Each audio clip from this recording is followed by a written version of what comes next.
Hello everybody, this is Danny from Deep South Homestead on Porch Time today. Oh, I trust that everyone had a fantastic holiday season. I trust that your family done well and that you made it through the season with many blessings. And I know there were some hard times for some people, and our prayers went out to y'all. And but just remember that tomorrow, there's always tomorrow that we have to look forward to, and that a day brings forth whatever, God deems for it to bring forth. So, without any further, going into anything there, today I have a particular subject that I was able to be a part of this past week. And it is teaching the next generation. There's a lot of hype out there today on the internet, on YouTube, about the younger generation. And not necessarily just the younger generation, but even the older generation. And sometimes the younger generation gets a bad rap because of this. And everybody's talking about the millennialist generation right now, and how that they don't know how to do anything, and how that they have no skill sets and all this kind of stuff. Well, let me tell you something. If the millennialists and the generation before them have no skill sets, then it's our fault. Because it is us, the older generation, who should have been teaching the younger generation. And I know a lot of the older generation will say, well, my parents never taught me. And there's a lot of truth to that, because when we came out of the Depression eras and went into the 50s and 60s and 70s, there was a mindset with people that things had gotten really good, and I don't want my kids to ever have to experience what I experienced. And if what you experienced was so bad, this is something I've learned now. If what I experienced was so bad, then why did I turn out the way I turned out? Is there something wrong with the way I turned out? Do I not like how I turned out? That's the questions that people, and I heard this from my parents, is, I don't want my kids to have to face the things I had to face when I grew up, the hardships and everything. Well, let me tell you something. Those hardships build character. They build strength. Because just like in the service, in different branches of the military, you can't put a man out on a field to experience battle until you first put him through the test. Because I'll be honest with you, you don't know how he's going to react. I won't go into some situations with people because I don't know how they'll react until I first have taught them. And that's just good common sense. So to say you don't want your kids to have to face what you faced really is doing the child an injustice. Because that child needs to know at a young age what hard times are. Not to have instant gratification, but to learn delayed gratification. Because delayed gratification is really the only way that you'll ever succeed in life. Now, there are those that come from wealthy families that can have instant gratification, and they go through life and they never have to worry about anything. But guys, I'm talking to the real people in this world. There's that elite few out there. But the bottom line is this. Do you want to depend on someone else for your well-being? If you could grow food for yourself, isn't that what you would rather do? Do you actually trust a system that's been put into place to keep you and your family healthy? I think that this is the one thing that I admire about the younger generation more than anything else, is that they realize that there has been a disconnect. The sad part is this: most of them don't know how to reconnect the dots because they don't have people in their life, they don't have people in their families who can connect the dots for them because their families are disconnected, the older generation. And it's the older generation's fault for having let those dots get unconnected, if you want to look at it from that aspect. Now, I was able to take this past couple of weeks, and Amanda from Freedom Acres came here. I was able to take, and Amanda is a millennialist. She acknowledges that. It's nothing that she's ashamed of. But Amanda has a mindset that she doesn't want that disconnect in her life. And I could name off others, you know. There's Future Dreams for Reality. Beautiful young lady, Sarah. You know, my heart goes out to her because she wants to make that change herself. And guys, that's mine and your job. Those of us who have these skills and these mindsets is to teach this next generation how to do things. You know, with Amanda, I showed her first rabbit butchering. I showed her how to do it. I showed her how to not make it gory and not have blood everywhere, and to make it clean and the way food should be harvested. You know, I don't like using the word killing. I like using the word harvest because it sounds better for a lack of better words. It's nothing new. Even our military uses different words today. I mean, they, you know, for missions, they fly sorties and they drop bombs that are called batteries, and they go into a war zone that's called a theater.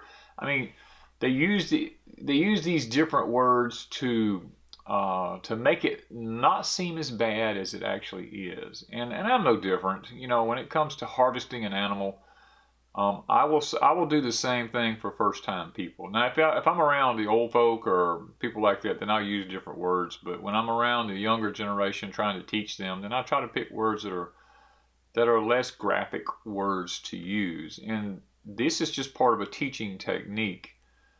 You know, and Amanda was so proud of herself. I was proud of her when she actually got through. I let her harvest her own rabbit and vesicrate it, and actually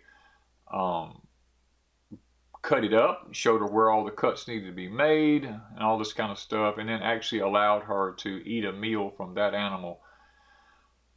And you could see the relief in her face when she realized, wow, this is not what I thought. I can do this. You know, guys, that's what it's all about, is proper training, proper teaching of someone how to do something. And it's our responsibility now, as those of us, we don't necessarily have to be an older generation. If you're a millennialist and you know how to do these things because your parents taught you, then it's your responsibility to make sure that when your children or your friends, you know, anyone you come in contact with is also taught by you. Because this is something that used to just be common knowledge, used to be common practice amongst people's, you know, families taught each other things. There's been many times that the mom would say, well, the preacher's coming home for dinner today, son or daughter, run out there and get me one of them big old fat hens and wring its neck and dress it out for me and bring it in here where we can get this thing on so we can have chicken for the pastor when he comes today. That used to just be common knowledge.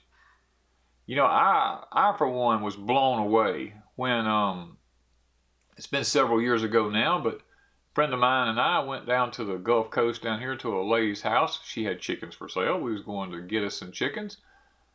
We got there, and while we were there, she received a phone call from a restaurant. This lady raised quail that she sold to a restaurant, and she received an order for X number of quail, and she had a little 6-year-old girl walking around there with us, and she looked there and she said, "Sweetie," she said, "we just got an order for some quail." She said, "Mama's busy helping these people here get some chickens. Why don't you go around in there and go ahead and get the process started?" And guys, look, a 6-year-old girl, I kind of watched her, and I followed her around to look. She took those quails out in pens, popped their heads right off, and started dipping them in hot water. She ran the water, she checked the temperature, and she started plucking the feathers off these birds, and I was blown away. This mother had done a fantastic job at teaching this young girl about survival, whether she knew it or not. Now, granted, it was a way they were making an income, but this young girl knew how to prepare her own food. And guys, this is what it's all about. It's about the older generation taking time out to teach the younger generation skill sets that not only will make their life a lot healthier, but it'll make their life a lot more sustainable. And let's get off of this high horse of, I don't want my kids to have to face the things that I faced. Because, guys, look, it's hard times that builds a character in someone. It's just that when you face these hard times, you need to be there for somebody and walk them through it. Because it's only when you go through them alone that it gets to be tough, and scars are left, and sometimes scars that can't be healed. That's why it's important for us as the older ones to walk our younger people through some of these things and teach them that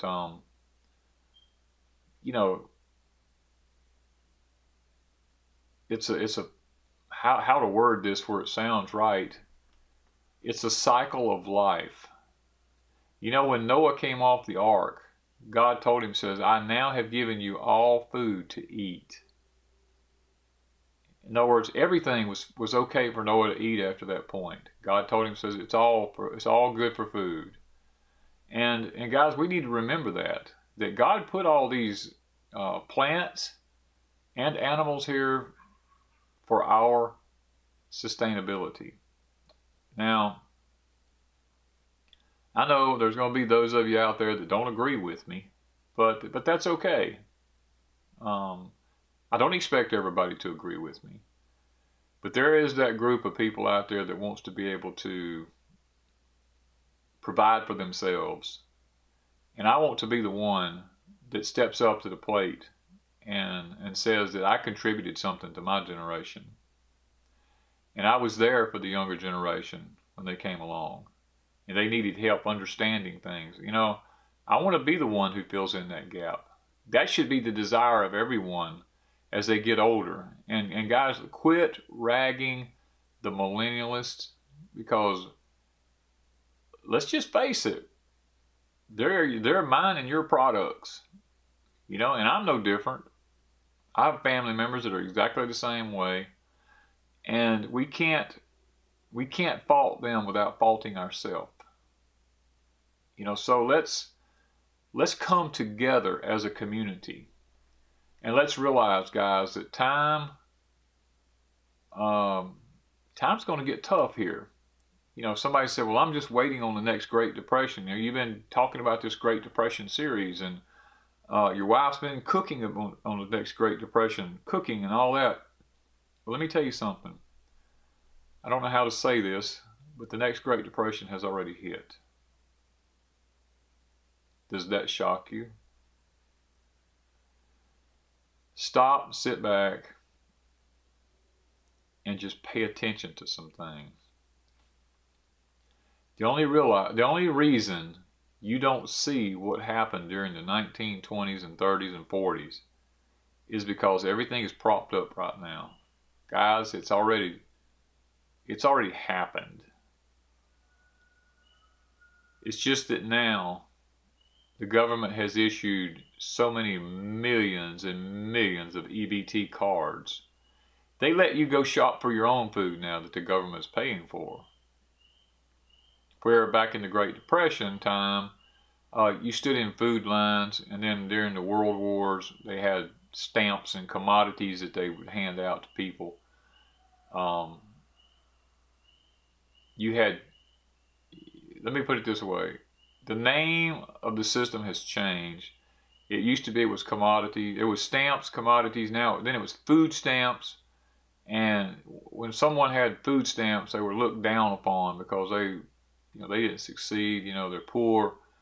Well, now they have EBT, an electronic bank transfer card. And look, I've had them. I've had to have them in my life. So it's not anything to be ashamed of. It's just that the collapse has really already happened.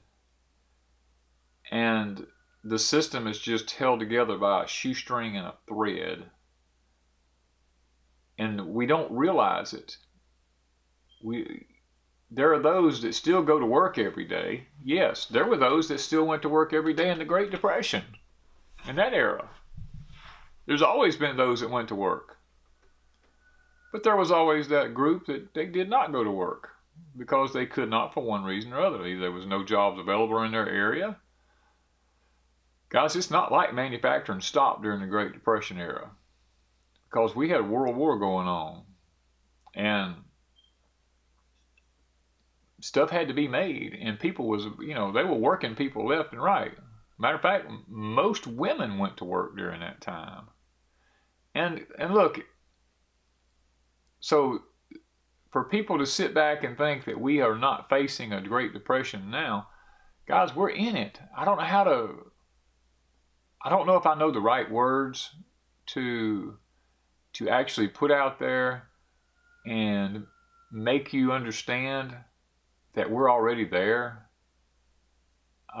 It's just a matter of someone coming on the scene and saying publicly, an elected official, that we are now in a Great Depression.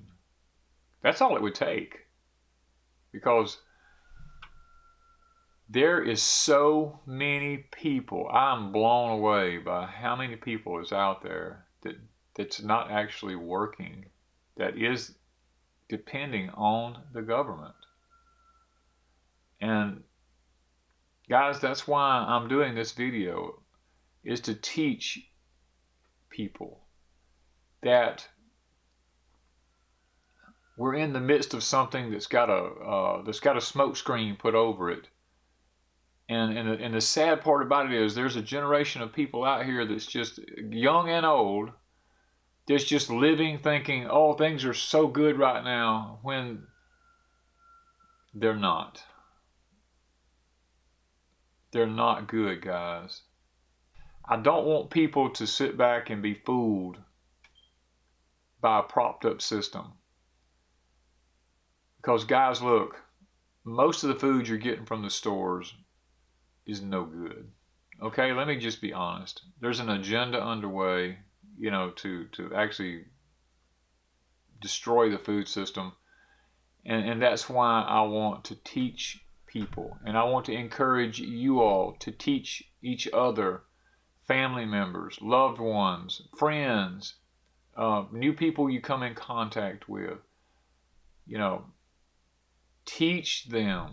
Or if you don't know, then start getting on YouTube as fast as you can. Learn from a reputable source how to do things.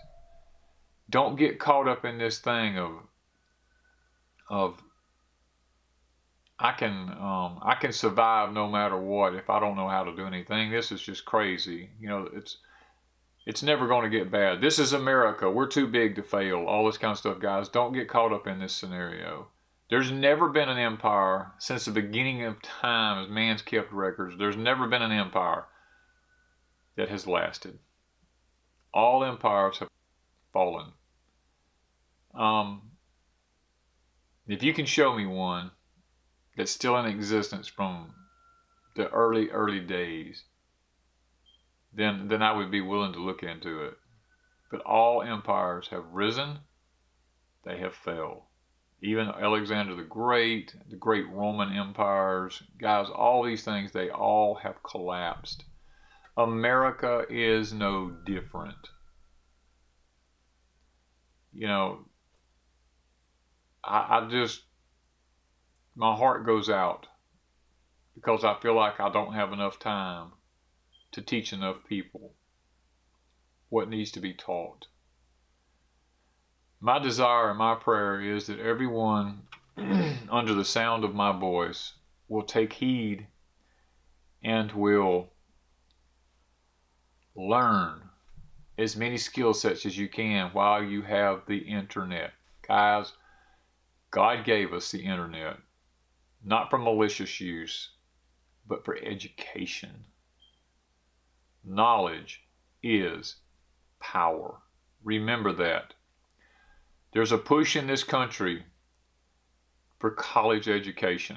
And guys, I don't have a problem with that. I mean, education I think is a great thing, but make sure the education you're getting is life-sustaining education.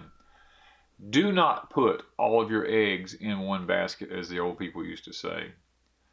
I know some people who have devoted their whole life to learning one thing in school, and they get out of school and they go to work, and that one thing, they can't find that job. They've wasted all those years studying that one thing, and they have to fall back and start doing something that they don't know anything about, and they're just sad because they wasted their whole life studying one thing. That's what schools are good for sometimes, is teaching you just one thing. If you don't believe me, go to a doctor's office today. That doctor only knows one thing. They will tell you, oh, let me send you to the next person who specializes in that area. When I was a kid, a doctor knew about a lot of things, and they would diagnose lots of different things, but not anymore. So, guys, learn. Learn things that is self-sustaining. Learn things that will keep you alive. You know, this is the one thing I talk about. If you can go to school to learn things that will keep you alive, then get all the education you can get. But just be sure that you're on the right track, learning the right things from the right people. Thank y'all for watching Deep South Homestead today.